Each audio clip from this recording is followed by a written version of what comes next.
السلام عليكم ومرحبا بكم خوت ديالي. المهم الخوت كاع كنبغيو الفريخات وكلشي كيبغي الفريخات، سوا فراخ سوا الحمام سوا الدجاج.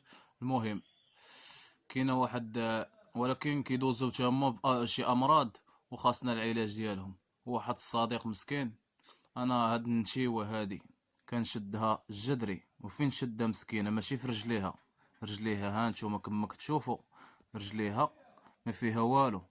في رجليها فين شدها مسكينه، شدها هنايا في جهه المنقار ديالها.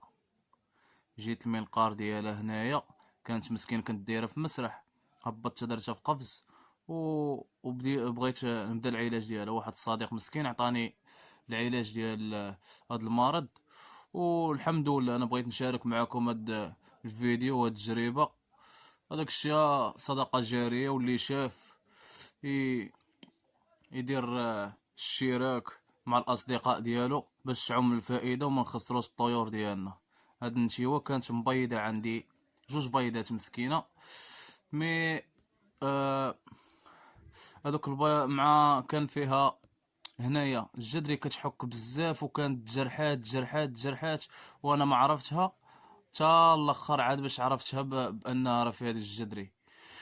مهم الخوت، طريقة سهلة والعلاج ديال هاد المرض سهل، سهل وبزاف. ها انا قال لي الصديق ديالي الله يجازيه بخير، قال لي خذ فازلين. فازلين هاهي، فازلين دايره 5 دراهم. عاد اي واحد غتقول لي عطيني فازلين، اي بقال ديال الماكياج ولا مول 5 دراهم، وهذا اي بقال غتقول لي عطيني فازلين ديال الحامض و ودهن ليها الجهة اللي فيها سوا الرجلين سوا المنقار سوا اي بلاصة، سوا كانت حمامة سوا كانت دجاج سوا كان فراخ. مهم هاد الطريقة فعالة، كان فيها بزاف هنايا كما كتشوفوا، كان فيها بزاف هنايا، ومني بديت معاها الحمد لله كاين واحد التحسن. وهاد الطريقة بغيت نشاركها معكم الخوت، وارحم من في الارض يرحمك من في السماء. بسم الله. هانت انا دابا بديت معاها يومين، كندهن ليها المنطقه اللي فيها هذاك المرض. ما تخافش منها، هي عارفه مسكينه بان هي المنقار عندها حاد، ولكن عارفه راسها بانها كتعالج. ودابا بديت معاها يومين، ها نتوما كما كتلاحظوا والله ما كتنقبني وما كتقيسنيش، عند سوا المنقار عندها حاد بزاف، ولكن والله ما كتنقبني. ها نتوما كتشوفوا كندهن ليها المنطقه اللي فيها هذاك المرض، والحمد لله النتيجة والله إلا فعالة.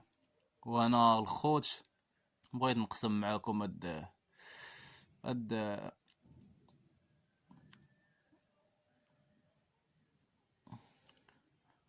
هانتوما الخوت، هانتوما شدة مسكينة تا في عنقها، تا في عنقها. هاد الطريقة ندهن ليها جميع البلايص جميع البلايص، والحمد لله أنا بديت معاها يومين دابا وكاينه النتيجه الحمد لله والله الا كاينه النتيجه.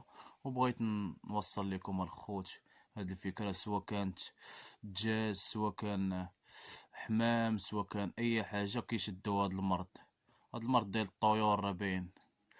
مهم الطريقه هي فازلين، فازلين الخوت، فازلين دقه ببطله، دقه ببطله المرض الجدري. هاهي فازلين ديال الحامض دقه ببطله المرض الجدري. والله يشافي الطيور ديالكم ورحموهم، واخا ما يكونوش ديالكم وشيها مليوحه ولا عندها هاد المشكل. اي مخلوق عنده هاد المشكل، المهم في سبيل الله ما غتخسر عليه والو، 5 دراهم وعالجو وتكون صدقه جاريه.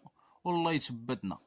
هادشي اللي نقول لكم، والحمد لله وشكرا لكم بزاف الخوت على الدعم ديالكم.